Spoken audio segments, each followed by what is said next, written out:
Bapa, inilah aku. Lihatlah kerinduan hatiku. Ku mau terus berbakti padamu, berguna bagimu Tuhan. Ku persembahkan seluruh hidupku hanya padamu. Shalom Alaikum, selamat malam sahabat radio komunitas Surya Kebenaran dimanapun sahabat berada. Sahabatku di 107.8 maupun sahabat yang mengikuti dan mendengarkan melalui website kami di live streaming di www.suryakebenaran.com. Sahabatku, di hari ini, di hari Selasa, untuk kita semua dalam program refleksi sampai dengan pukul 9 malam atau pukul 21 waktu Indonesia bagian Barat. Seperti biasa sahabatku, akan ada materi yang luar biasa yang pastinya membawa berkat bagi jiwa, dan ada pesan Tuhan pastinya yang luar biasa yang dapat kita terima menjadi berkat bagi pribadi kita, pribadi lepas pribadi, dan pembelajaran yang membawa kita untuk lebih lagi menjadi umat Tuhan yang maju dalam pemikiran dan juga dalam wawasan kita sebagai orang percaya. Ya sahabatku, di malam hari ini juga kami mengundang atensi sahabat di 0816654532 untuk bagi sahabat yang mau beratensi dalam pertanyaan maupun konseling di malam hari ini.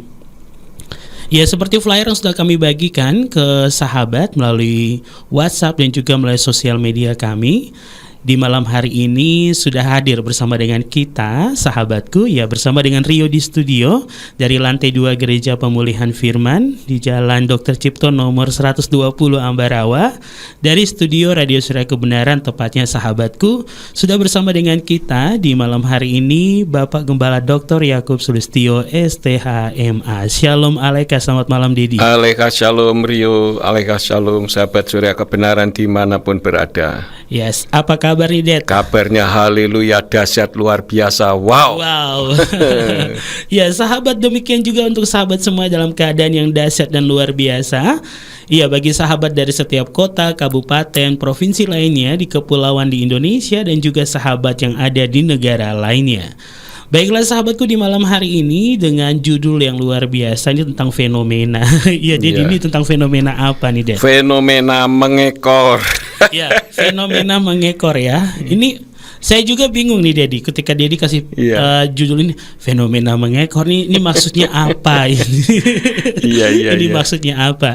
Ya, jadi sahabat yang diberkati oleh Tuhan, nanti ketika sambil kita mendengarkan materi di malam hari ini, nanti bagi sahabat yang mau bertanya sekali lagi nanti di 0816654532 melalui pesan SMS dan juga WhatsApp. Dan juga sahabatku, siaran di malam hari ini dapat sahabat simak kembali, menonton langsung saja di channel YouTube Yakub Sulistyo dengan judul yang sama. Ya baik, jadi tanpa berlama-lama nih, langsung saja kita akan masuk pada pembahasan kita di malam hari ini. Mungkin waktu kami persilakan. Ya, terima kasih Rio, sahabat Surya Kebenaran yang dikasihi Bapak Yahweh dimanapun berada. Sebetulnya judul fenomena mengekor ini karena ada 2 WA yang datang kepada saya dari, saya juga tidak kenal sebetulnya, tapi beliau mengatakan bahwa coba Pak Gembala bahas tentang situasi yang sekarang sedang terjadi di Indonesia. Saya merenung situasi apa ya, situasi di Indonesia ini kan banyak sekali. Lalu saya sempatkan berdoa sebentar, lalu Tuhan berikan judulnya adalah fenomena mengekor. Karena itulah maka saya akan bahas terlebih dahulu arti dari fenomena mengekor ini. Apa sih yang dimaksud dengan fenomena? Fenomena adalah suatu fakta atau peristiwa yang dapat diamati. Menurut Kamus Besar Bahasa Indonesia, fenomena itu berarti 3 hal. Yang pertama adalah hal-hal yang dapat disaksikan dengan panca indera dan dapat diterangkan serta dinilai secara ilmiah, seperti fenomena alam, gejala, dan sebagainya. Yang kedua berarti sesuatu yang luar biasa, keajaiban. Kemudian yang ketiga, fakta atau kenyataan. Jadi fenomena mengekor ini saya ambil yang lebih tepat dari fakta atau kenyataan banyaknya orang yang mengekor. Nah, apa sih arti mengekor itu sendiri?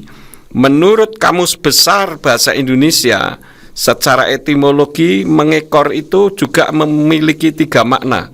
Yang pertama adalah bergantung, dalam kurung berjuntai seperti ekor. Yang kedua, mengikuti atau menyertai dari belakang atau membuntuti. Yang ketiga, mengikuti pendapat atau tingkah laku dan sebagainya orang lain tanpa mempunyai pendapat sendiri. Nah, oleh karena itulah maka dari dari secara etimologi tadi, dari 2 kata fenomena mengekor, yang menjadi pertanyaan yang ditanyakan oleh sahabat Surya Kebenaran yang mengungkapkan tentang kejadian-kejadian yang ada di Indonesia. Saya mengambil satu pertanyaan, fenomena apa saja di Indonesia yang banyak orang mengekor? Yang pertama dan sekarang ini sedang ramai adalah melawan pemerintah. Ya, ini satu kenyataan nih. Banyak orang melawan pemerintah, bangga kalau bisa mengucapkan kata-kata pemberontakan, merasa jadi pahlawan, tidak melihat sama sekali keberhasilan yang sudah pemerintah lakukan, sehingga petinggi-petinggi negara lain saja menghormati dan menghargai presiden kita. Ini satu kenyataan nih, Rio. Banyak masyarakat luar negeri yang menghargai presiden kita. Tetapi masyarakat sendiri justru membuli dan tidak menghargai Presiden Republik Indonesia. Tentu saja yang dimaksud tidak semua, tetapi orang-orang tertentu, dan lebih spesifik adalah kelompok-kelompok kecil yang memang ada kepahitan dengan presiden kita karena mungkin dipecat, direshuffle, atau mungkin yang biasanya mendapatkan uang banyak tidak lagi mendapatkannya. Jadi tidak melihat dari keberhasilan yang sudah dilakukan. Dalam hal ini saya tidak membela presiden, karena presiden juga manusia biasa. Tapi sudah banyak terjadi perubahan jika dibandingkan dengan pemimpin-pemimpin sebelumnya. Tentu saja tanpa mengurangi rasa hormat para pemimpin presiden-presiden sebelumnya. Memang masih ada kekurangan presiden kita yang masih perlu dilakukan, menurut pendapat saya tentu saja, yaitu tentang ketegasan terhadap orang yang melawan dan mengganggu atau merongrong kewibawaan pemerintah. Apalagi yang mau makar dengan mengganggu stabilitas keamanan negara. Kalau zaman pemerintah sebelumnya sampai seperti ini, wah sudah masuk karung, Rio. Karena dulu banyak sekali orang masuk karung karena tidak sesuai dengan visi pemerintah, terlalu diktator gitulah ya. Nah, apalagi mengganggu keamanan negara yang selalu mengkolaborasikan antara politik dan agama. Ya maklum, karena banyak orang yang wawasannya kurang sehingga mudah dipelintir, agama dijual untuk kasus politik. Presiden kita ini, kalau menurut pendapat saya, takut dianggap melanggar HAM atau otoriter. Ini yang menyebabkan orang-orang yang kecewa karena selama sebelumnya biasa korupsi dan menjarah sumber daya alam Indonesia, terus bikin gaduh dan bikin ulah saja karena tidak bisa lagi menjarah kekayaan alam Indonesia. Saya justru salut di sini dengan presiden kita karena ada tawaran dari luar negeri, dari negara lain yang ingin membangunkan IKN, tetapi dengan syarat seperti yang sudah pernah dilakukan sebelumnya, yaitu menyedot sumber daya alam negara kita, dan presiden kita tidak bersedia berkolaborasi. Jadi ini adalah sesuatu yang baik. Tetapi orang-orang yang biasa menjual negara, menjual sumber daya alam, ini menjadi pahlawan kesiangan. Bahkan kemarin saya melihat di video di WA tersebar ada cewek, seorang perempuan yang terang-terangan dengan bangga membakar bendera negara Republik Indonesia. Nah, dia ini tidak nyadar dia hidup di negara Indonesia, tetapi kok membakar bendera negara Indonesia. Ini kan nalarnya di mana, ini nggak masuk akal. Yeah. Bahkan hari-hari ini ada lagi seorang perempuan yang menabrakkan motor Scoopy-nya ke kantor polisi. Ya, ini yang anehnya kok banyak pengikutnya yang membakar satu tetapi yang membela banyak, yang nabrakkan Scoopy satu tetapi yang membela juga banyak. Nah, ini yang membela kan sama saja mengekor. Ya, Densus membunuh teroris disalah-salahkan, dikaitkan dengan HAM. Tapi teroris sendiri membunuh orang kok tidak dikaitkan dengan HAM. Jadi HAM-nya ini untuk siapa sebetulnya? Ini juga tanda tanya besar. Nah, kalau saya jadi orang HAM, ya tentu saya akan memikirkan secara objektif. Dalam arti yang salah ya dikatakan salah, yang tidak dikatakan tidak. Jangan membela orang-orang yang justru melanggar HAM dibela oleh anggota HAM sendiri. Ini kan sesuatu yang ironis. Bahkan ada anggota dewan yang justru membelain makan gaji pemerintah tapi tidak suka dengan pemerintah. Kalau menurut pendapat saya ini anggota dewan yang pengecut. Ini menurut pendapat saya loh ya. Kalau saya misalkan digaji oleh pemerintah tetapi saya tidak membela pemerintah, ya ini pengecut. Nah, kalau memang tidak suka dengan pemerintah ya harus konsekuen. Jangan makan gaji dari pemerintah dong.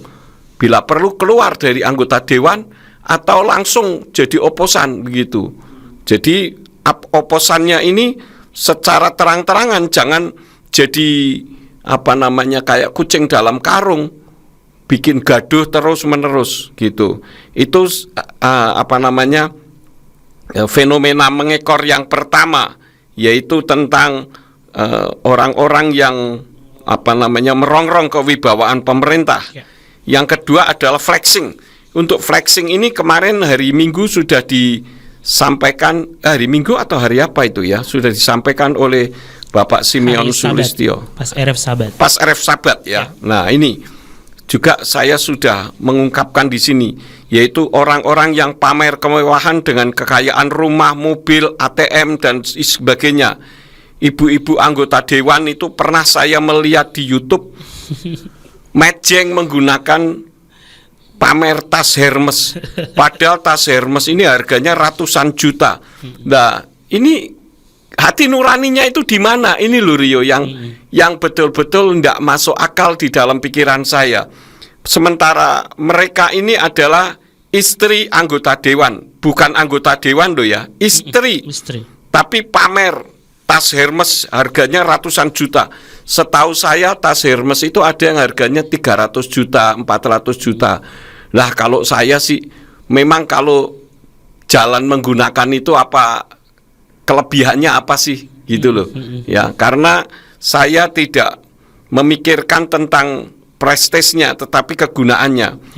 Kemudian ada orang yang menggunakan baju saja harus Louis Vuitton, sementara masyarakat yang diwakilinya hidup untuk makan saja susah. Nah, ini kan sebetulnya mewakili masyarakat atau kemewahan yang diwakilkan untuk masyarakat. Jadi masyarakat biar menderita, wakilnya saya sajalah yang hidup senang begitu. Kira-kira seperti itu. Terus ada lagi yang moge ugal-ugalan, mentang-mentang kaya dan merasa ada backingan orang besar. Nah, ini termasuk fenomena mengekor nih Rio. Nah, itu adalah hal-hal kejadian-kejadian yang ada di negara kita. Lalu di dalam kekristenan, apakah ada fenomena mengekor? Saya katakan ada, khususnya tentang nama Bapa Yahweh. Banyak orang bisanya mengekor. Dulu ada satu orang mendirikan sebuah sinode yang aneh, dan oleh pendeta-pendeta kebanyakan menganggap sinode dan pendeta tersebut sesat. Nah, saya pikir biasalah di Indonesia ini kalau tidak sama dengan kebanyakan pendeta pada umumnya, langsung dicap sesat dan dijauhi.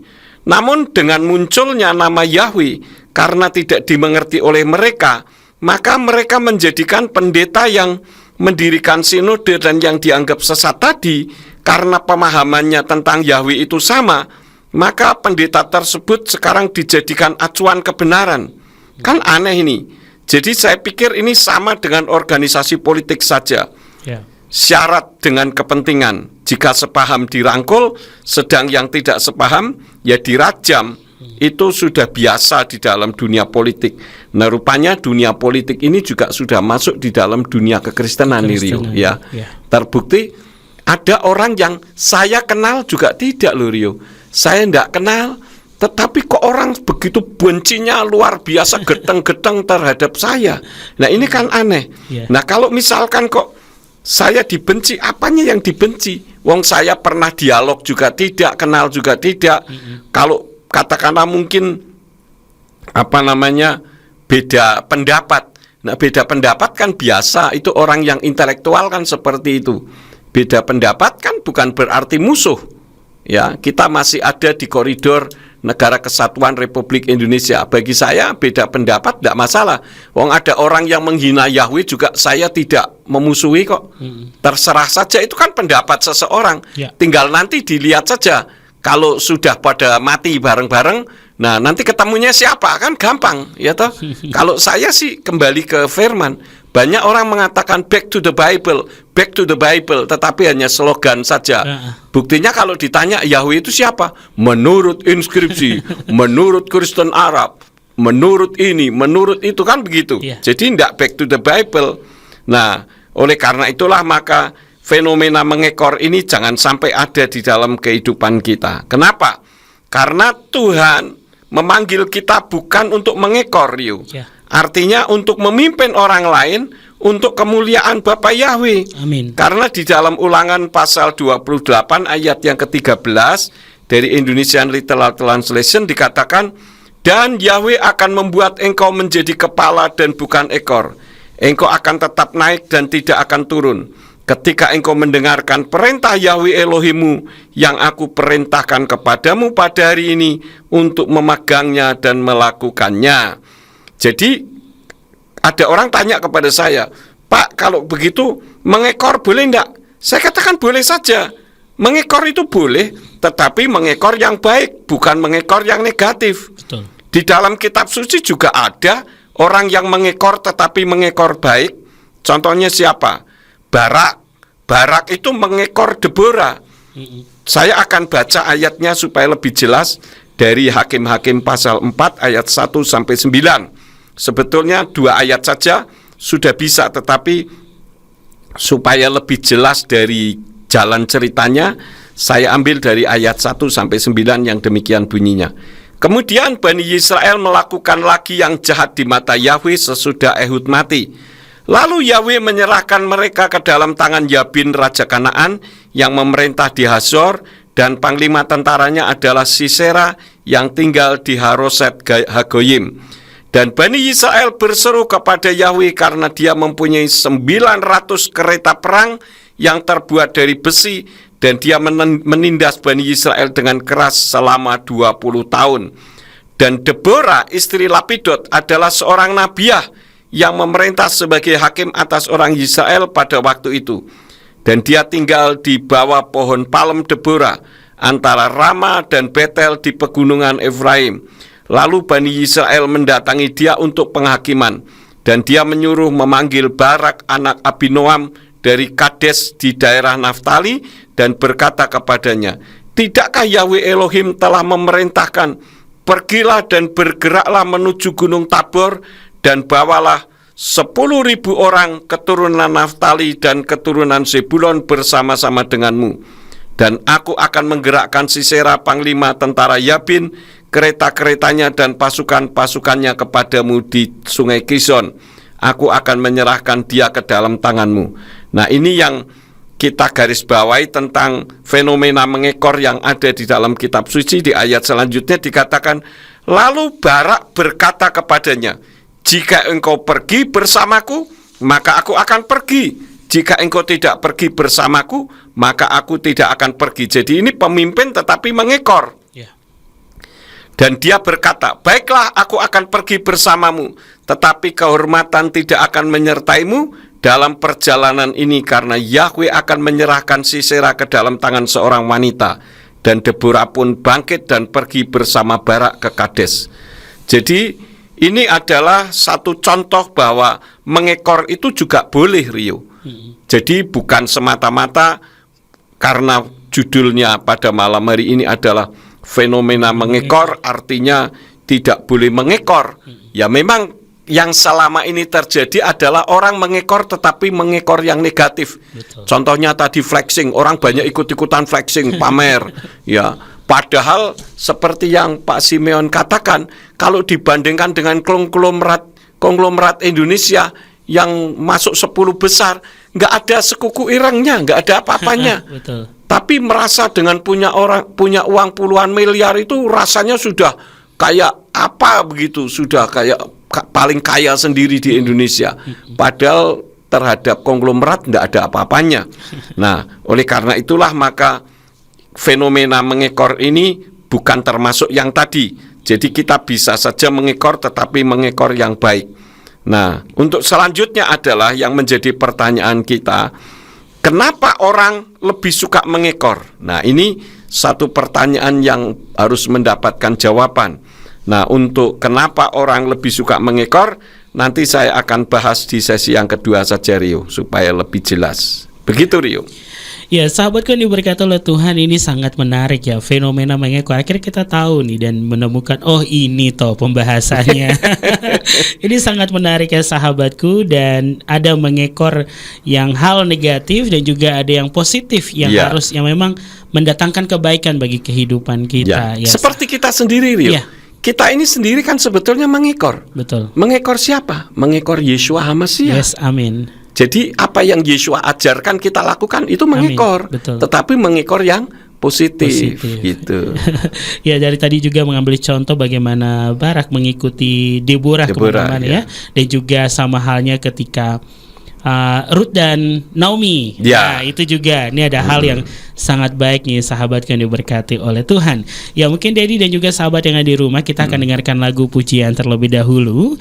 Dan Rio ingatkan untuk sahabatku, silakan bergabung dengan pertanyaan sahabat di 0816654532 di malam hari ini. Untuk sahabatku yang mempunyai pertanyaan ataupun ada hal lain yang ingin sahabat konselingkan di malam hari ini bersama dengan Bapak Gembala Yakub Sulistyo, kami persilakan di 0816654532. Kami akan kembali selepas pujian berikut ini. Biarlah setiap kita hidup dalam kebenaran Torah Yahweh. Amin.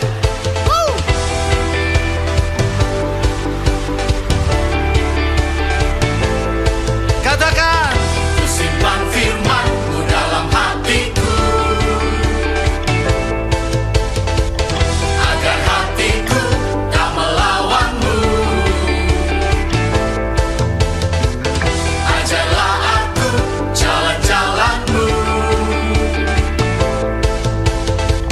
biarlah Torah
Ya, selamat malam dan selamat bergabung bagi sahabat yang baru bergabung bersama dengan kami. Demikianlah tadi ada 2 lagu pujian, ada Torah Yahweh dan Dikuduskan Namamu yang sudah hadir ke ruang dengar sahabat.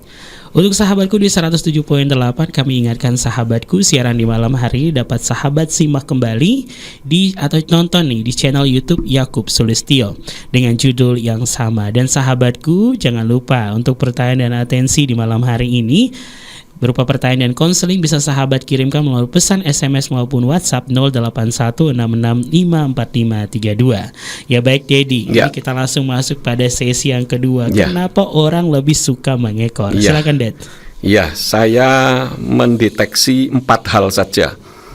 Sahabat Surya Kebenaran dimanapun berada, kenapa orang lebih suka mengekor? Yang pertama adalah cari aman. Khususnya tentu saja saya membahas tentang nama Yahweh ya. Tentang nama Yahweh, banyak pendeta yang cari aman. Padahal mereka sudah tahu tentang nama Yahweh sebagai kebenaran hakiki. Jadi mereka alasannya mau menyebut nama Yahweh jika sudah banyak atau jika sinodenya sudah mengizinkan. Padahal katanya melayani Tuhan, tetapi kenyataannya lebih taat kepada sinode atau doktrin gereja daripada kepada Tuhan. Saya ingatkan bahwa nama Yahweh itu bukan doktrin gereja loh, melainkan dasar firman. Kenapa ada pendeta tipe ini? Karena pelayanan sudah berubah menjadi pekerjaan. Mereka takut bermasalah, dipecat atau dikucilkan. Jadi tidak berani mengambil risiko dalam pelayanan demi kebenaran. Padahal kalau mengungkapkan slogan-slogannya sih oke lah. Ya, kita harus berani membayar harga. Kita harus berani menyatakan kebenaran. Nah, yang menjadi pertanyaan kebenaran yang mana, harga yang dibayar yang apa, itu loh Rio. Jadi tidak konsekuen dengan ucapannya. Kalau menurut pendapat saya, kalau saya tahu kebenaran dan saya tidak mengajarkannya, wah, itu hati nurani saya akan menuduh, karena sama saja dengan saya ini mendustai jemaat. Padahal jemaat kan pengen tahu dari gembalanya. Nah, ini yang jadi masalahnya. Jadi yang pertama adalah cari aman. Ini yang paling banyak. Yang kedua, tidak punya potensi.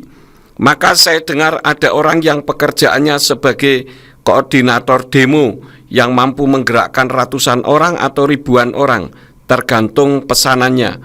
Kenapa? Karena pemerintah seperti yang tadi saya sampaikan di sesi yang pertama kurang tegas. Maka marak demo apa saja untuk menekan melalui banyaknya massa. Nah, massa yang demo ya tidak mau tahu soal isi demonya. Pokoknya ikut teriak-teriak, minimal dapat nasi bungkus atau uang 50.000, kan lumayan. Nah, orang-orang itu tidak sadar jika dimanfaatkan oleh orang lain yang bisa berdampak sebetulnya pada dirinya sendiri. Misalkan Pancasila yang menjadi topik hangat akhir-akhir ini. Pancasila itu kan sudah terbukti mempersatukan bangsa negara Indonesia ini yang terdiri dari banyak suku, agama, ras, dan golongan. Nah, itu kalau Pancasila diganti, di Indonesia akan banyak konflik. Saya tidak katakan khilafah jelek loh. Khilafah bagus. Terbukti apa? Terbukti ada pengikutnya. Tetapi tidak cocok untuk negara kita. Karena negara kita ini terdiri dari banyak suku, banyak agama, banyak ras, banyak golongan. Nah, kalau khilafah ini nggak cocok gitu. Bukan nggak baik. Baik, tetapi untuk yang homogen, bukan heterogen. Nah, di Indonesia ini kan heterogen, nggak mungkin bisa membuat negara ini aman, tentram, damai. Malah yang terjadi akan terjadi konflik dan bisa perang saudara. Nah, ini kan menunjukkan bahwa tidak cocok untuk negara kita. Nah, cocoknya di mana? Ya carilah negara lain, itu lebih baik. Menurut pendapat saya begitu. Ini yang kedua. Kenapa ada orang yang lebih suka mengekor? Yang pertama cari aman, yang kedua tidak punya potensi. Yang ketiga tidak punya jiwa pionir atau penerobos demi kebenaran. Jadi yang mampunya hanya mengekor, tidak punya nyali untuk mempertahankan prinsip yang karena benar sesuai firman. Nah, saya punya konsep begini nih Rio. Kenapa kok saya, apalagi sekitar tahun 2001 begitu ya, kenapa kok saya berani seperti telur menabrakkan tembok begitu? Ya, karena saya punya konsep yang palsu saja berani menyala, masa yang asli tidak berani. Jadi itu prinsip saya. Memang untuk bisa berdiskusi dengan mereka yang menyala-nyala ini, ya kita harus belajar. Karena itulah maka nanti ada sesi yang ketiga yang akan menyinggung masalah ini. Yang keempat, kenapa ada orang yang suka mengekor? Yang keempat adalah bingung dan tidak punya pendirian sehingga mudah disetir orang lain. Seharusnya prinsip kita itu begini, kalau dia bisa, saya pun harus bisa. Itu prinsip yang saya tekankan bagi diri saya sendiri, Rio. Bukan mengikut orang. Artinya kalau orang lain bisa melakukan sesuatu, saya pun bisa. Jadi prinsip seperti itu terbukti memacu diri saya untuk bisa atau mampu menghadapi ketidakbisaan atau ketidakmampuan yang ada dalam diri saya. Tuhan menciptakan manusia itu sama-sama tidak ada apa-apanya. Buktinya semua bayi sama, tangisannya pun sama. Yang berbeda adalah kesempatan untuk menjadikan manusia satu dengan yang lain berbeda. Jadi, karena itu kita harus ambil kesempatan, yaitu kesempatan apa? Kesempatan belajar. Sayangnya banyak orang menyia-nyiakan waktu belajar untuk sesuatu yang menurut saya kurang berguna. Bukan tidak berguna loh, tetapi kurang berguna. Misalkan punya gadget atau HP begitu, dipakai untuk chattingan melulu. Tiap hari kerjanya chattingan sampai matanya bolor, sampai gurem melihat orang.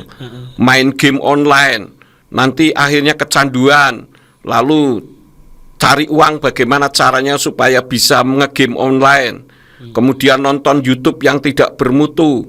Bukan berarti tidak boleh main gadget loh ya, atau main komputer. Jadi saya tidak melarang. Tetapi jangan berjam-jam main komputer atau gadgetnya sampai lupa tugas utamanya sebagai seorang ayah. Apa tugas seorang ayah? Sebagai suami, apa tugas seorang suami? Sebagai ibu atau mak-mak yang terkenal, ya. Kemudian sebagai istri, sebagai seorang anak, itu bagaimana, sebagai seorang murid itu bagaimana, sebagai pengerja gereja itu sebetulnya bagaimana, termasuk saya sendiri sebagai gembala sidang. Saya harus menggunakan gadget saya ini untuk sesuatu yang berguna untuk jemaat. Karena Tuhan memanggil saya sebagai gembala, ya saya harus memberi makan domba-domba yang Tuhan percayakan kepada saya untuk sesuatu yang baik melalui gadget ataupun melalui komputer yang saya miliki. Nah, kemudian hal selanjutnya, bagaimana biar bisa jadi pionir, bukan mengekor atau pengekor. Nah, ini nanti saya akan bahas di sesi yang ketiga saja, Rio. Bagaimana biar bisa jadi pionir atau bukan pengekor atau mengekor. Begitu, Rio. Iya, bagaimana untuk bisa menjadi pionir ya, atau agar bisa menjadi pionir dan bukan pengikut atau pengekor nih sahabatku di sesi kita yang ketiga di malam hari ini. Oleh karena itu sahabatku, agar kita lebih antusias lagi, kami mengundang atensi sahabat melalui pertanyaan, dan juga bagi sahabat yang mau konseling silakan di malam hari ini 0816654532 untuk sahabat yang diberkati di 107.8 maupun sahabat yang mengikuti yang mendengarkan di www.suryakebenaran.com.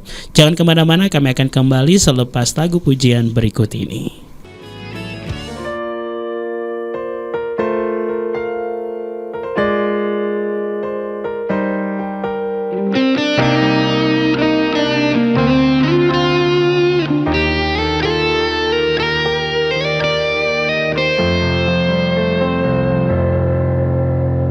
Tak pernah ku lupa semua kebaikan-Mu Tuhan, atas penyertaan-Mu di sepanjang hidupku.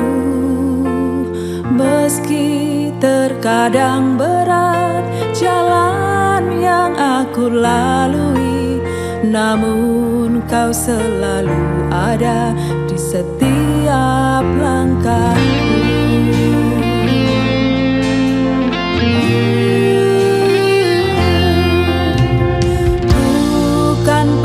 Selalu janji-Mu kepadaku, dengan iman yang telah Kau tanam di hatiku. Walau dunia tak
semua yang telah kau beri padaku melampaui segala akalku.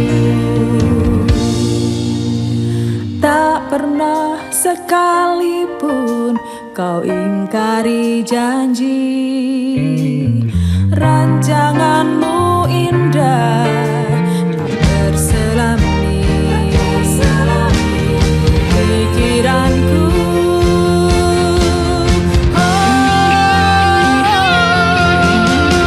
Betapa besar oh Tuhan kasih-Mu kepadaku. Kau buka jalanku selalu. Kasih-Mu yang sempurna telah Kau berikan kepadaku. Yesus, aku menyembah-Mu. Betapa besar oh Tuhan kasih-Mu kepadaku. Kau buka jalanku selalu. Jalanku selalu. Kasih-Mu yang sempurna telah Kau berikan kepadaku. Yesus, aku menyembah-Mu. Kasih-Mu yang sempurna telah Kau berikan kepadaku. Yesus, aku menyembah-Mu. Yesus, aku menyembah-Mu.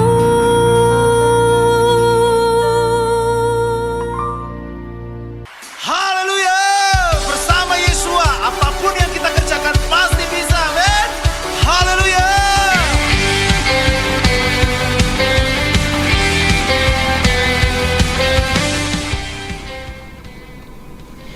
Baiklah sahabat yang diberkati oleh Tuhan, di 107.8 di malam hari ini, sahabatku, sahabat Radio Surya Kebenaran.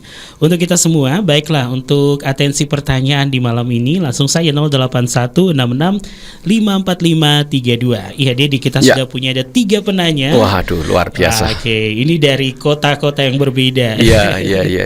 Ya, kita langsung saja ke penanya pertama dari daerah Kebun Bawang. Wah, Kebun Bawang pasti Pak Pola ini. Iya, betul sekali, bersama dengan Bapak Pola Febrianus ya di malam hari Selamat ini. malam Pak Pola. Ya, sehat buat Pak Pola nih. Amin, amin. Ya, langsung saya ini pertanyaan dari Pak Pola. Ya. Bapak Gembala yang terhormat nih. Ya. Apa arti tahu diri? Hmm. Karena ada waktunya memimpin atau kepala harus punya wibawa dan inisiatif. Tapi ada waktunya jadi anggota atau ekor yang harus taat dan manut saja. Mohon pencerahannya, Bapak Ya. Yahweh memberkati. Terima kasih Pak Pola. Memang kalau kita bicara soal tahu diri, semua orang pasti tahu diri, apalagi saya. Saya pegang di dalam 1 Korintus 6 ayat 19. Di sana dikatakan dari Indonesian Literal Translation, atau tidak tahukah kamu bahwa tubuhmu itu tempat suci bagi Roh Kudus yang ada di dalam kamu, yang kamu peroleh dari Elohim, dan kamu bukanlah milikmu sendiri. Artinya Pak Pola dan saya serta semua pendengar sahabat Surya Kebenaran dimanapun berada yang sudah beriman kepada Yeshua HaMashiach yang adalah Yahweh Elohim itu sendiri, kita ini bukan milik kita sendiri. Ya, kita ini adalah miliknya Bapa Yahweh. Oleh karena itulah maka kita tahu bahwa kita bukan milik kita sendiri. Kita tidak bisa menggunakan tubuh kita seenaknya sendiri. Yes. Maksudnya kalau misalkan kita mau berlaku seperti orang-orang yang kebanyakan mengekor, nah kita tahu mengekornya harus mengekor yang positif, Pak Pola. Artinya seperti yang tadi saya sampaikan, kita boleh mengekor tetapi harus mengekor yang positif, karena Tuhan kita adalah Tuhan yang positif. Nah, tetapi untuk kita bisa menjadi seorang pemimpin, tentu saja karena kita mau belajar. Ya semampu kita lah. Misalkan saya yang sudah berusia begini, ya tentu saja Kalau belajar beda dengan anak-anak muda yang mungkin cara pola pikirnya lebih cepat menangkap, kira-kira seperti itu. Tetapi artinya di dalam diri kita mau belajar untuk menjadi berkat bagi orang lain. Karena kan sesuai dengan kitab Yeremiyahu atau Yeremia pasal 1 ayat yang kelima, Tuhan itu melahirkan kita di bumi ini, bahkan sebelum dilahirkan sudah tahu rencana kita, yaitu untuk menjadi berkat, menjadi nabi bagi bangsa-bangsa.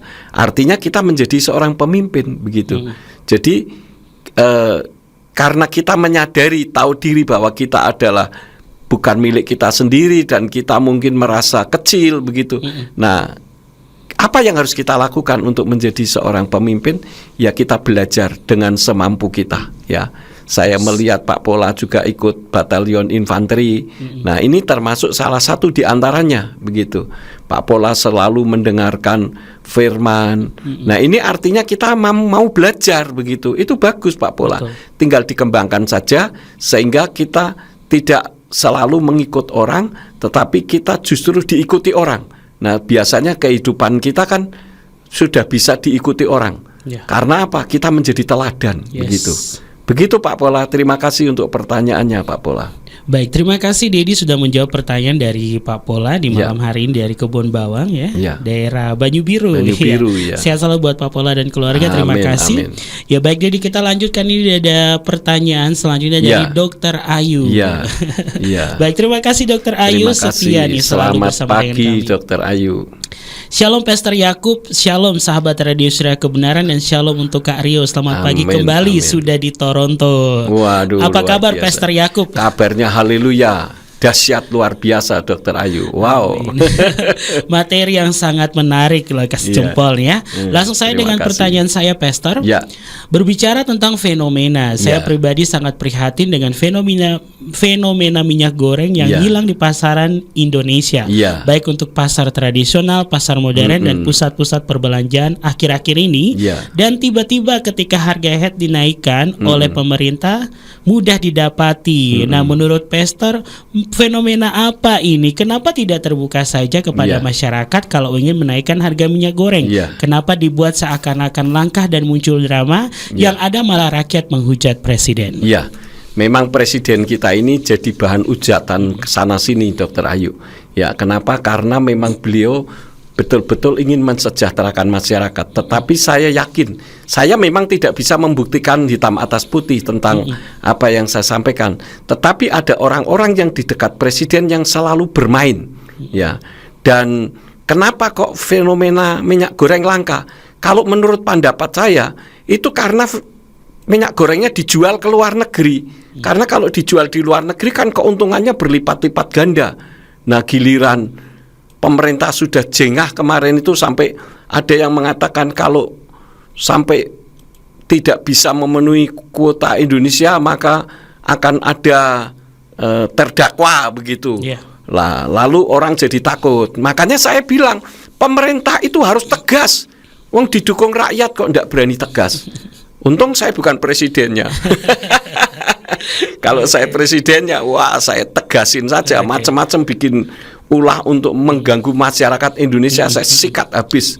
Ya, demi untuk maslahat orang banyak istilahnya. Jadi kalau harus mengeksekusi satu orang untuk banyak orang, bagi saya lebih baik seperti itu. Ya, jadi begitu Dokter Ayu. Hal yang pertama, fenomenanya ya karena materi, semuanya karena materi. Begitu. Terima kasih Dokter Ayu. Fenomena materi nih Dokter Fenomena Ayu. materi. Terima kasih betul. Dokter Ayu sudah bertanya. Ini pertanyaan kedua dari Dokter Ayu. Apa yang diajarkan kitab suci tentang kuasa yang dimiliki oleh orang Kristen?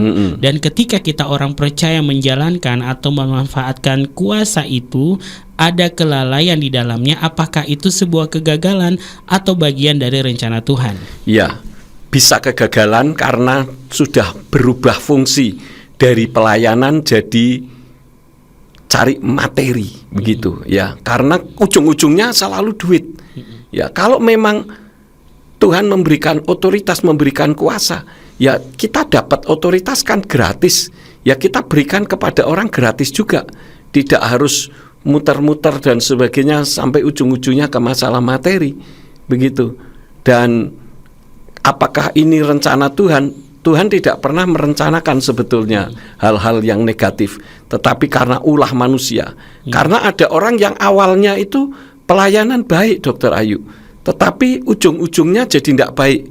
Oleh karena itulah maka ketika pengorbanan pertama kali saya melayani, memberitakan nama Bapa, saya harus dihujat sana sini, harus mengalami banyak masalah. Itu foto-fotonya saya pajang, saya taruh di ruang ruang tamu ya, ruang tamu. Itu supaya setiap saat saya lewat saya lihat. Jadi ketika saya lihat, saya ingat bagaimana perjuangan dulu. Itu sebagai alat atau cara memotivasi diri saya sendiri supaya tidak perlu sombong dan tidak perlu mengubah sikap hati dan motivasi. Karena sikap hati dan motivasi itu sudah tertera di gambar-gambar itu. Itu cara saya, Dr. Ayu, supaya saya tidak hidup di zona nyaman.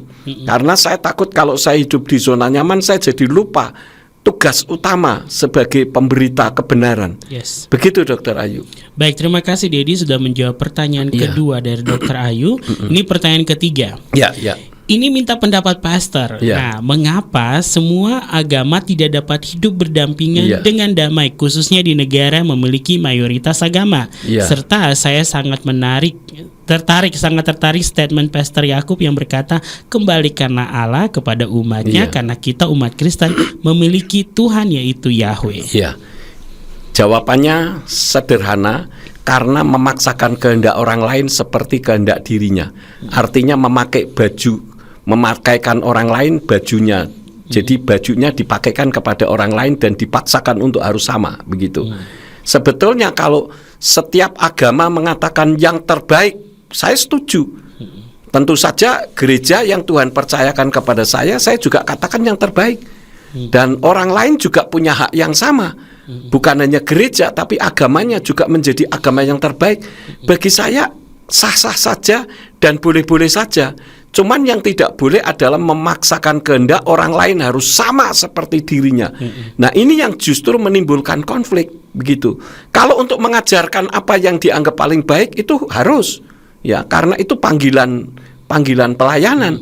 Tetapi tidak bisa memaksakan. Wong saya tidak memaksakan saja dianggap memaksakan kehendak kok, Dr. Ayu. Padahal saya tidak pernah memaksakan, Rio. Tidak pernah saya memaksakan. Saya katakan orang mau menyembah batu pun tidak ada masalah, boleh-boleh saja, itu hak asasi manusia. Tetapi saya yang mengatakan begitu dikatakan saya memaksakan kehendak lah. Nah, kalau bicara soal memaksakan kehendak, firman Tuhanlah yang memaksakan kehendak, kan begitu. Karena yang saya ajarkan firman Tuhan, yang saya baca firman Tuhan. Jadi kalau orang mengambil kesimpulan saya memaksakan kehendak, ya itu firman Tuhan yang memaksakan kehendak. Tergantung orangnya mau atau tidak. Nah, kalau tidak mau ya sudah, jangan dipaksakan. Kalau dipaksakan akhirnya jadi konflik. Sehingga seperti yang Dr. Ayu tadi katakan, negara agama tetapi justru banyak konflik. Tetapi negara yang dikatakan negara kafir, negara paling buruk, negara yang tidak bertuhan, negara ateis, justru kalau ada kejahatan itu menjadi sesuatu yang aneh, begitu, Rio. Ya, ini kan suatu fenomena yang lucu, begitu loh. Nah, oleh karena itu terima kasih juga untuk pertanyaan-pertanyaan Dr. Ayu. Saya sih tahu Dr. Ayu pertanyaannya sebetulnya memancing untuk supaya orang bisa memahami banyak hal, begitu ya. Kalau Dr. Ayunya sendiri saya pikir sih sudah memahaminya, karena saya melihat dari statement-statementnya ini dahsyat luar biasa. Baik, terima kasih Dedi sudah menjawab 3 pertanyaan dari Dr. Ayu ini. Terima kasih Pastor katanya. Terima kasih kembali. Lanjut, jadi kita dari kota Surabaya, setelah dari daerah Kebun Bawang, Toronto, Kanada, kita ke kota Surabaya. Bersama dengan Pak Joromi di malam hari ini. Haleluya. Shalom, selamat malam Dedi Yakub yang selalu diberkati. Ya, selalu dilindungi dan selalu sehat, serta berkat Bapak Yahweh berlimpah-limpah. Amin. Dan shalom penyiar radio selalu semangat dan ceria nih, selalu happy. Amin. Haleluya. Anugerah Bapak Yahweh tercurah. Haleluya. Dibuka lagi dan statement ini. Ya, terima kasih Pak Joromi. Pertanyaan saya nih dari Pak Joromi. Saya pun sekarang melihat fenomena yang sudah mengenal nama Bapa namun menghakimi. Banyak contoh di media sosial. pendapatnya bukan membawa damai namun kata-kata penghakiman. Ya. Bagaimana caranya agar mereka tidak menjadi hakim namun membawa kabar baik? Hanya satu saja deh tentang fenomena yang mengekor ini. Haleluya. Ya, terima kasih. Ya, kita membalasnya dengan kata-kata yang sebaliknya, opposite-nya. Artinya kalau orang itu radikalisme, ya kita menjawabnya dengan lembut. Kalau enggak bisa, ya tinggalkan. Makanya seperti saya sendiri kan sekarang jarang di sosial media seperti di Facebook. Rio juga bisa lihat lah. Saya kan hanya mengirimkan video-video, setelah itu orang mau menghujat kayak mau apa, saya diam saja, nggak mau pusing saya. Yang penting kebenaran sudah disampaikan. Yes. Karena saya sendiri juga banyak dihujat, Pak Jo. Jadi saya sendiri pun yang sudah mempertahankan nyawa untuk memberitakan awal tentang nama Bapak Yahweh pun dihujat mati-matian. Makanya saya nggak ladeni, karena meladeni seperti itu nanti kita terpancing juga untuk jadi ikut-ikutan radikal. Padahal kitab suci mengajarkan bahwa kalau kita mengucapkan kata-kata yang lasonhara atau lidah jahat yang mematikan orang lain, itu kita berdosa di hadapan Bapa Yahweh. Ya. Nah, ini yang tidak dimengerti oleh orang-orang yang lasonhara tadi. Merasanya sudah dirinya itu paling benar dan orang harus ngikuti dia. Kalau enggak itu berarti salah, lalu dibully lah dengan kata-kata yang kasar dan sebagainya. Sebetulnya dengan dia melakukan ucapan-ucapan yang lasonhara menunjukkan kalau mereka ini pemahamannya terhadap firman itu masih kecil, masih cetek begitu. Tetapi ya biasalah, sabuk hitam dengan sabuk putih kan lebih petentang-petenteng yang sabuk putih kalau di karateka gitu ya. Karena itu ya saran saya ya sudah di skip saja Pak Jo. Kalau bisa diajak dialog dengan lembut ya oke. Kalau enggak ya sudah tinggalkan. Seperti saya, lebih baik enggak ada di medsos. Kita medsos memberitakan kebenaran saja. Masalah mau dihujat it's okay, enggak usah diladeni. Begitu Pak Jo. Ya, terima kasih Dad, Bapak Yahweh dalam Tuhan Yesus HaMasiah memberkati. Amin. Amin. Haleluya. Terima kasih Pak Joromi. Dan kita lanjutkan nih Dedi, masih ada pertanyaan lagi dari Bapak Amos Ari Saksono di malam hari ini. Ya, langsung saja dengan pertanyaan dari Pak Amos Ari. Karakter apa? Pertanyaannya adalah karakter apa yang dimiliki orang yang suka mengekor? Ya, itu aja. Iya. Kalau bicara soal karakter, sebetulnya kan ada karakter kolerik, ada karakter melankolik, flegmatis dan sebagainya. Kebanyakan ya Pak Ari ya. Kebanyakan orang yang berkarakter flegmatis dan melankolik itu lebih banyak mengekor. Tetapi kalau yang jadi pemimpin itu biasanya kolerik, ya, orang yang keras, tough gitu. Tetapi orang yang flegmatis dan melankolik bukan berarti tidak bisa menjadi seorang pemimpin. Perlu latihan begitu. Memang masing-masing ada segi positif negatifnya. Kalau yang kolerik ini terkadang suka terburu-buru begitu ya. Saya saja terkadang kalau naik mobil itu Rio, kadang diingatkan baik oleh orang yang ada di samping saya maupun siapa sajalah, diingatkan. Karena kan kalau mau masuk ke ini kan ada Pak Ogah itu. Iya. Apa namanya sih? Yang suka ngatur jalan itu. Ngatur jalanan gitu ya. Supeltas ya. Nah, saya kan kasihan kepada mereka terkadang ya dengan keterbatasan yang ada, tentunya saya nyiapkan koin gitu ya. Nah, saya kadang dari rumah itu sudah menyiapkan. Bu Yakub itu kadang mengingatkan gitu, wong masih jauh kok sudah menyiapkan seperti itu. Nah, itulah sifat kolerik. Tapi kalau sifat melankolik, flegmatis kadang santai begitu. Yang lebih santai itu flegmatis. Itu memang kalau jadi pemimpin harus banyak belajar. Kalau jadi gembala memang kurang cocok sih. Kurang cocoknya kalau misalkan jemaat sakit, Pak Gembala, anak saya sakit, tolong dong didoakan. Tenang, Belanda masih jauh, istilahnya begitu. Kalau mandi juga lama begitu ya, segala sesuatu serba lama. Nanti giliran didatengin, orangnya sudah sampai ke rumah sakit. dan sebagainya, begitu. Begitu Pak Ari Satsono, terima kasih untuk pertanyaannya Pak Ari. Ya baik, terima kasih Pak Ari dan juga sahabat yang sudah bergabung di malam hari ini. Sebelum kita masuk pada sesi yang ketiga, sahabatku, kita dengarkan dulu satu buah lagu berikut ini untuk sahabat yang diberkati. Jangan kemana-mana, sebuah lagu dengan judul Nyanyi Mazmur Bagi Dia.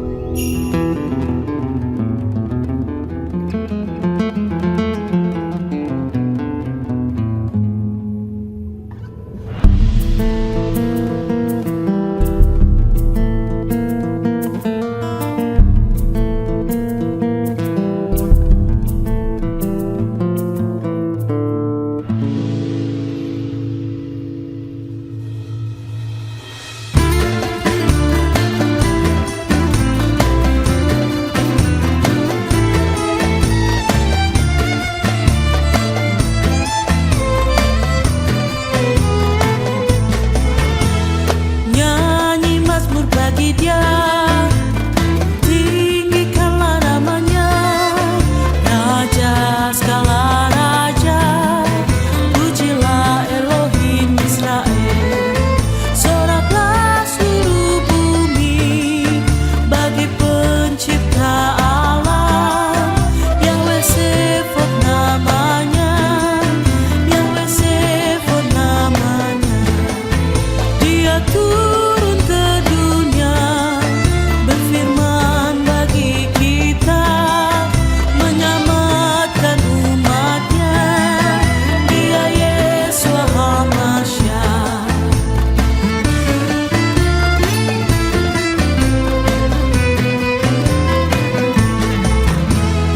Rohnya ada di sini, ku rasakan kasihnya, mengurapi aku, berikan sukacita.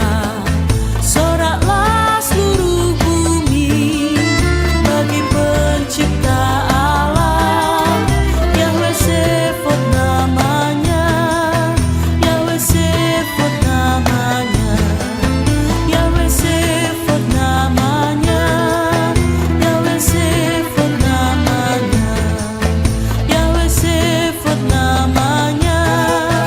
Dia Yeshua HaMashiach.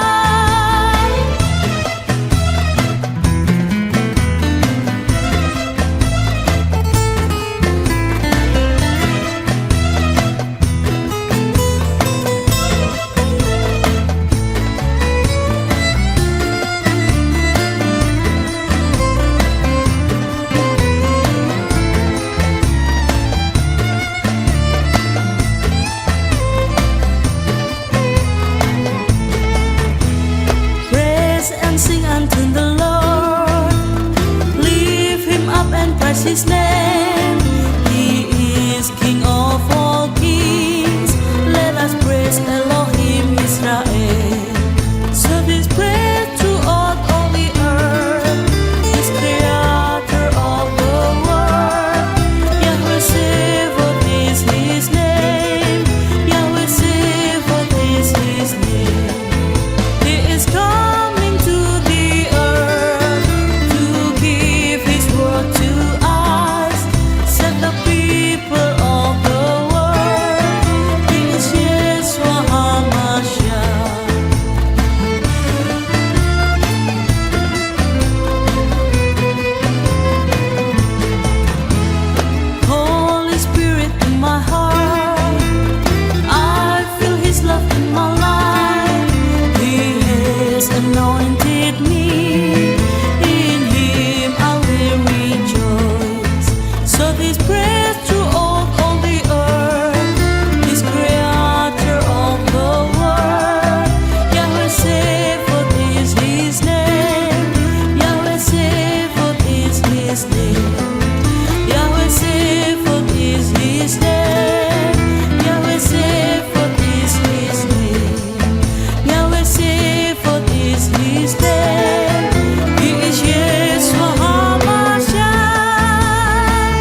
Ya, sahabatku, sebuah lagu nyanyi Mazmur bagi dia yang baru saja lewat dari ruang dengar sahabat di 107.8 maupun di www.suryakebenaran.com. Ya, baik deh, sebelum kita masuk pada Ya. sesi yang ketiga ini ada Ya. pertanyaan kembali dari Dr. Ayu. Ya, terima Ini kasih Dr. Ayu. di malam hari ini ya. Terima kasih Dr. Ayu masih bergabung bersama dengan kami di www.suryakebenaran.com. Terima kasih Pastor Yakub sudah menjawab. Iya. Nah, ini pertanyaan terakhir saya. Iya. Upaya kita sebagai orang percaya agar tidak termakan fenomena mengekor ini atau masuk di dalamnya. Thanks Pastor. Wah, terima kasih sekali Dr. Ayu. Ini kebetulan jawabannya itu adalah sesi yang ketiga nih Dr. Oke. Ayu. Bagaimana agar bisa menjadi pionir dan tidak mengekor. Siap, baiklah Dedi. Mungkin kita langsung saja masuk ya pada jawabannya juga. Ya. Sekalian menjawab pertanyaan dari Dr. Ya. Ayu. Silakan Dedi. Terima kasih Rio. Jadi ini sekaligus juga menjawab pertanyaan Dr. Ayu. Bagaimana agar kita sebagai seorang umat Tuhan jadi pionir dan tidak mengikut atau hanya mengekor saja, jadi menjadi pengikut fenomena mengekor gitu ya. Iya. Ada beberapa hal saya sampaikan, yang terpenting saja yang pertama adalah mau belajar. Seperti yang tadi pertanyaan Pak Pola sudah saya sampaikan, jadi kita harus belajar sehingga bisa mengajar bukan diajar. Jadi kepala bukan ekor. Artinya kita mau mengajarkan berarti ada sesuatu yang ada di pikiran kita. Siap. Nah, kalau di dalam pikiran kita tidak ada sesuatu yang bisa kita sampaikan kepada orang lain, kan tidak mungkin kita mau menyampaikannya. Apa yang bisa kita sampaikan kalau kita tidak ada yang mau disampaikan, kira-kira begitu. Jadi baik temperamen flegmatis maupun melankolik tadi yang ditanyakan oleh Pak Ari Saksono juga bisa jadi pemimpin, ya. Seperti contohnya anak saya Simeon Sulistyo. Simeon itu bukan temperamennya kolerik loh. Simeon itu lebih bertemperamen gabungan antara melankolik, karena melankolik ini temperamen dari maminya, dan juga sanguin, ya. Itu temperamennya Simeon. Saya amati lebih cenderung ke sana. Memang ada koleriknya tapi sedikit sekali. Beda dengan saya. Kalau Dina, Lea itu lebih banyak ke koleriknya. Jadi temperamen flegmatis dan melankolik juga bisa jadi pemimpin, termasuk sanguin. Nah, Rabi Saul ini memang temperamennya kolerik. Tetapi walaupun dia bertemperamen kolerik, tetapi ketika usai mendapat penglihatan panggilan Tuhan sehingga matanya menjadi buta, beliau menyadari kalau beliau tentu tidak tahu apa-apa di bidang kekristenan. Maka Rabi Saul belajar dari murid-murid Yesua. Meskipun kita tahu secara teologis tidak ada apa-apanya, karena Rabi Saul kan ahli Torah, muridnya Gamaliel, sesuai dengan apa yang tertulis dalam kitab Kisah Para Rasul pasal 22 ayat yang ketiga dari Indonesian Literal Translation. Di sana berbunyi, "Aku sesungguhnya adalah seorang Yahudi yang dilahirkan di Tarsus, Kilikia, tetapi dibesarkan di kota ini di bawah kaki Gamaliel, yang dididik sesuai dengan ketepatan Torah para leluhur untuk menjadi seorang yang giat bagi Elohim, sama adanya seperti kamu semua pada hari ini." Jadi ini adalah background dari Rabi Saul atau Rasul Paulus yang adalah bertemperamen kolerik dan seorang ahli Torah tentu saja. Sedangkan murid-murid Yesua, kita tahu mereka itu adalah para nelayan yang notabene adalah orang-orang kelas bawah. Namun Rabi Saul mau menggabungkan diri dengan murid-murid Yesua, dan itu tertulis di dalam Kisah Rasul pasal 9 ayat yang ke-26 dari Indonesian Literal Translation yang berbunyi, "Dan setibanya di Yerusalem, Saulus mencoba bergabung dengan para murid, tetapi semuanya takut akan dia karena tidak percaya bahwa dia adalah seorang murid." Jadi sampai murid-murid sendiri juga curiga, jangan-jangan ini mau menyamar atau bagaimana gitu. Tetapi itu adalah satu bukti nyata bahwa Rabi Saul yang secara teologis pintar pun di dalam kekristenan dia perlu banyak belajar dari murid-murid Yesua yang notabene adalah nelayan. Dan hasilnya Rabi Saul tidak mengekor, cuma menurut saja, tetapi belajar sehingga akhirnya bisa menjadi rasul juga. Kalau Rabi Saul tidak mau belajar, tentu dia tidak akan bisa menjadi rasul. Saya seperti khotbah saya di Kering Halo yang ke-9, itu saya katakan Yesua pun belajar. Padahal kalau Yesua tidak belajar, tentu dia tetap mengerti soal Torah, karena dia adalah Dafar atau Elohim yang firman Elohim yang hidup. Amin. Karena dia adalah Yahweh itu sendiri yang turun ke bumi dalam wujud seperti manusia. Jadi tidak perlu belajar juga bisa. Tetapi dalam wujud seperti manusia, tentu ya sama seperti manusia, untuk disebut sebagai rabi, untuk disebut sebagai imam, ya tentu belajar. Karena itu dikatakan bahwa pada umur 12 tahun sampai umur 30 tahun kan tidak ada beritanya di kitab suci ya. Kemana? Ada orang mengatakan ke India. Saya sudah terangkan tentang masalah ini di Kering Halo nomor 9. Nanti bisa dilihat saja di YouTube Kering Halo nomor 9. Tetapi pada tahun-tahun itu Yesua ada di sinagog belajar.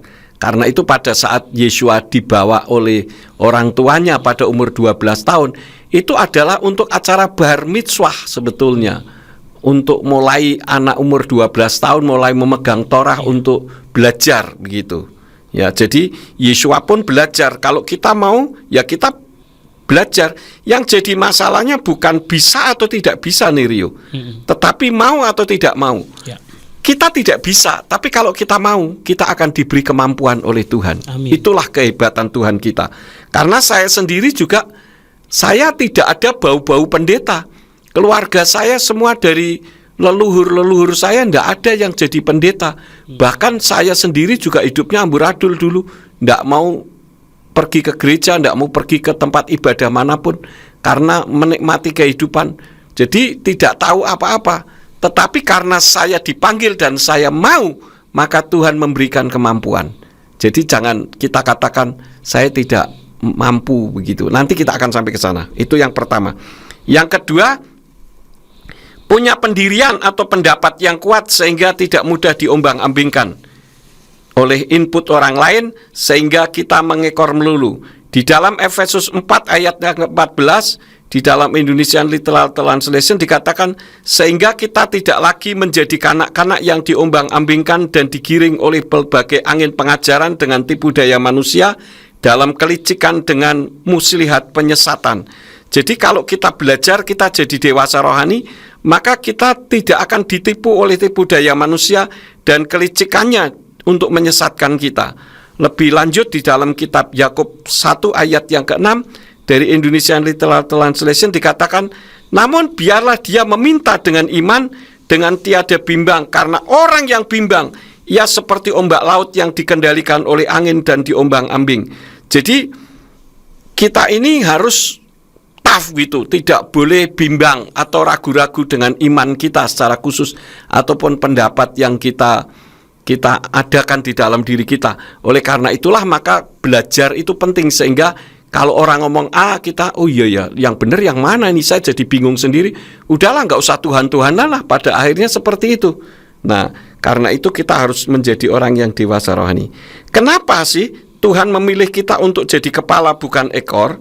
Karena keselamatan itu tidak bisa mengekor atau ikut-ikutan orang lain tanpa tahu apa-apa. Seperti peserta demo yang ditangkap polisi saat diwawancarai, ternyata tidak tahu apa-apa yang dilakukannya.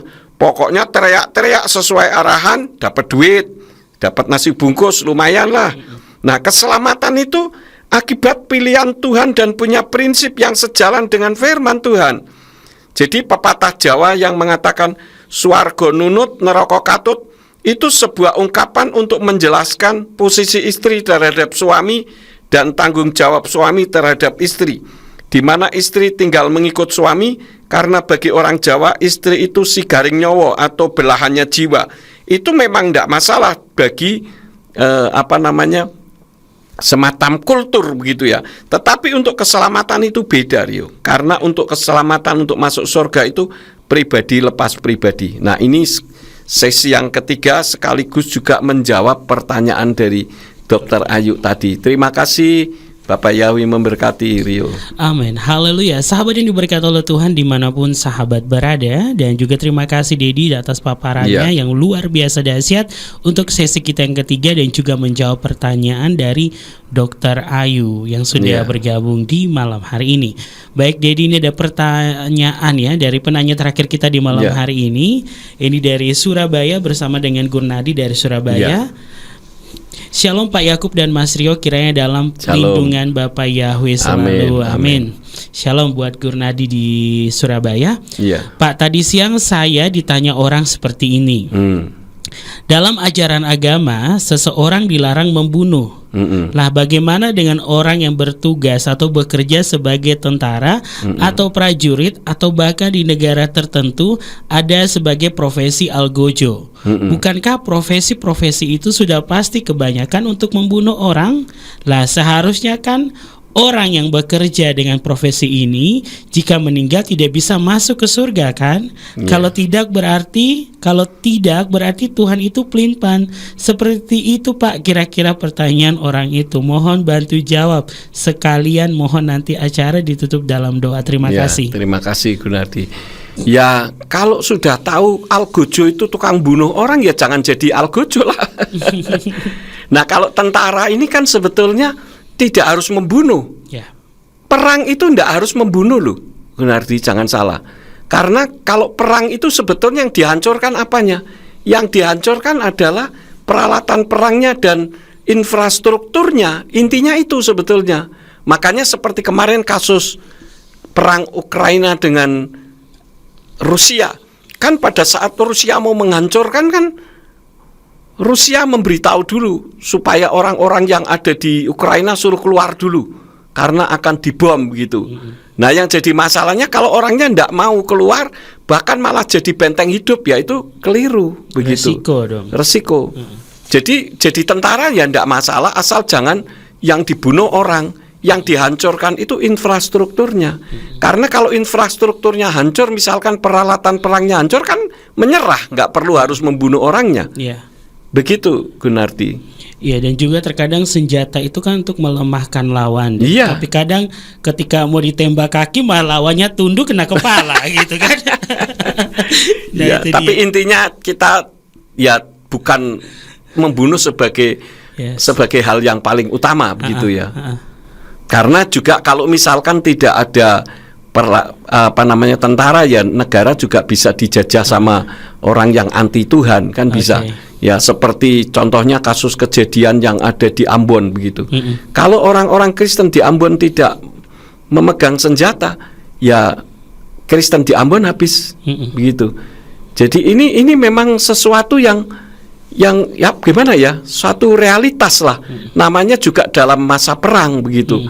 Ya kalau tidak dibunuh yang membunuh. Di dalam kitab suci juga seperti itu.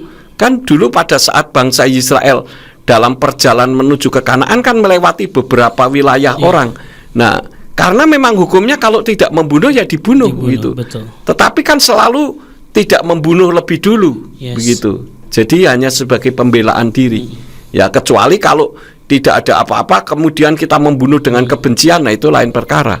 Begitu Gunardi. Oke. Baik, terima kasih Gurnadi sudah bertanya. Terima kasih Didi sudah menjawab. Ini Didi pertanyaan terakhir dari saya nih. Sebelum kita closing ya, Dan. Ya, kita kalau tadi sangat banyak sekali Didi menyinggung tentang Indonesia, kita yang kaya nih dengan suku yang ada di dalamnya. Dan kalau kita berkata bahwa Indonesia ini kan dulunya tuh agama Nusantara itu sangat kental sekali di bangsa ini. Nah sekarang walaupun kita bilang ada agama yang mayoritas, yang lain itu minoritas, tapi di balik itu semua pasti semua tuh back to leluhur gitu. Mau acara kawinan, mau acara apapun, kenapa sampai bisa seperti itu, Dedi? Maksudnya kalau leluhur gimana? Istilahnya apapun, walaupun dia sudah bilang aku orang yang punya Tuhan gitu. Nah, tetapi apapun sedikit pasti kembali kepada ajaran leluhur gitu, Dedi. Ya itu mungkin karena dikaitkan dengan budaya ya. Jadi ya tidak masalah asal budaya yang dilakukan itu sepanjang tidak bertentangan dengan firman tentunya. Ya kalau saya sih tidak anti lah hal yang seperti itu, karena budaya itu kan baik. Cuman bagaimana kita cara mengeterapkannya supaya tidak bersinggungan dengan kepercayaan kita, kan begitu. Ya lebih baik menggunakan perspektif budaya daripada perspektif garis keras, kan begitu. Betul. Karena bagaimanapun hal yang baik itu tentu untuk bermasyarakat itu ya baik gitu. Kalau untuk masalah masuk surga, masuk neraka, bagi saya sih itu hak prerogatifnya Tuhan. Betul. Ya, kita jangan merasa saya sudah pasti masuk surga. Itu hak Tuhan untuk memasukkannya. Bisa saja kita berpikir bisa pasti masuk surga, tetapi menurut penilaian Tuhan kita ini masih belum ada apa-apanya. Bahkan ternyata hati kita tidak suci, seperti khotbah hari Minggu kemarin. Di depan kita baik, pakaiannya baik semua. Apakah kita bisa membohongi Tuhan? Tuhan tidak bisa dibohongi. Kita bisa membohongi orang lain, tapi hati Tuhan tahu. Begitu, Rio. Ya. Baik, terima kasih Dedi. Ya. Dan mungkin kita langsung saja masuk pada closing statement Dedi di malam hari ini. Silakan. Oke, terima kasih. Untuk closing statement saya, yang pertama, kembali saja ke visi awal Tuhan menciptakan kita, yaitu untuk berkuasa. Artinya jadi penyambung eksistensi atau keberadaan Tuhan, seperti program refleksi beberapa minggu yang lalu yang berjudul Berkuasa atau Dikuasai. Coba nanti sahabat Surya Kebenaran bisa melihat lagi di YouTube channel saya. Itu yang pertama. Yang kedua, jangan berpikir apalagi diucapkan kalimat-kalimat yang beraura negatif, yang membuat tidak bisa menjadi pemimpin tetapi mengekor. Contohnya, saya tidak pede, saya tidak bisa, saya tidak punya kapasitas, saya tidak fasih lidah. Seperti Moses saat dipanggil Bapak Yahweh, justru membuat Bapak Yahweh marah ketika untuk membawa bangsa Israel dari Mitsraim ke Kanaan. Karena itu, jadilah seperti Yesayahu saat menerima panggilan Elohim di kitab Yesaya atau Yesayahu pasal yang ke-6 ayat yang ke-8 dari Indonesian Literal Translation yang berbunyi, dan aku mendengar suara Tuhan yang mengatakan, siapa yang akan aku utus dan siapa yang akan pergi untuk kami? Dan aku berkata, inilah aku, utuslah aku. Nah, yang jadi masalahnya kembali sekali lagi, kita mau atau tidak? Jadi pemimpin itu kita mau atau tidak, bukan bisa atau tidak. Kalau kita mau, pasti Tuhan memberikan kemampuan. Begitu saja, Rio. Terima kasih sahabat Surya Kebenaran dimanapun berada yang sudah beratensi pada hari ini. Amin, haleluya. Terima kasih Dedi atas waktunya dan juga materinya yang begitu luar biasa. Sahabatku berbicara tentang fenomena mengekor. Ya baik Dedi, sebelum kita tutup di malam hari ini, ya seperti tadi permintaan dari atensi pertanyaan ya, untuk kita tutup dalam doa. Ya, mari kita berdoa. Bapak Yahweh, terima kasih untuk malam hari ini di mana Engkau telah mengajarkan kepada kami agar fenomena mengekor ini tidak ada di dalam kehidupan kami, karena Tuhan memanggil kami untuk menjadi kepala, untuk memimpin orang lain menuju kepada kebenaran. Supaya mereka semuanya juga mengikut kebenaran. Terima kasih Bapa, berikan kemampuan kepada kami, karena kami menyadari kami ini tidak mampu dan tidak bisa, tetapi kami mau Tuhan untuk menjadi kepala. Karena itu Tuhan berikan kemampuan. Terima kasih Bapak untuk yang sudah beratensi, baik untuk Pak Pola, baik untuk Dr. Ayu, baik untuk Pak Juromi, baik untuk Gunardi, baik untuk Pak Ari Saksono, dan semua yang sudah mendengarkan siaran pada malam hari ini dari rumah masing-masing, walaupun mereka tidak beratensi. Kiranya Tuhan membuat kami semuanya menjadi kepala dan bukan ekor. Karena Engkau memberikan hikmat kepada kami semua untuk menjadi kepala. Berkati seluruh pendengar sahabat Surya Kebenaran dimanapun berada. Demi nama Adonai Yeshua HaMashiach kami berdoa dan mengucap syukur. Haleluya. Amin. Amin, haleluya. Sahabat yang diberkati oleh Tuhan di 107.8 maupun di www.suryakebenaran.com. Demikianlah obrolan di malam hari ini, berbicara tentang fenomena mengekor bersama dengan Bapak Gembala Dr. Yakub Sulistyo STHMA. Jangan lupa sahabatku bisa menyimak kembali atau menonton di channel YouTube Yakub Sulistyo untuk obrolan kita di malam hari ini. Dan terima kasih sahabatku. Sekali lagi kami ucapkan terima kasih buat Dedi, sehat selalu. Terima kasih Rio, terima kasih. Ya, Bapak Yahweh memberkati. Amin, amin. Dan sahabatku, demikianlah program refleksi di malam hari ini bersama dengan kami Radio Surya Kebenaran. Kami hadir membawa berkat bagi jiwa dari lantai 2 Gereja Pemulihan Firman Surya Kebenaran Ambarawa, Jalan Dr. Cipto nomor 120. Bapak Yahweh memberkati. Amin. Kepadamu menjadi milikmu Yesua, hidup dalam anugerah-Mu, menikmati jamahan kasih-Mu. Ku tak tahu bagaimana balas kasih-Mu Tuhan, hanya ku mau melayani-Mu Tuhan. Jadikan aku berkat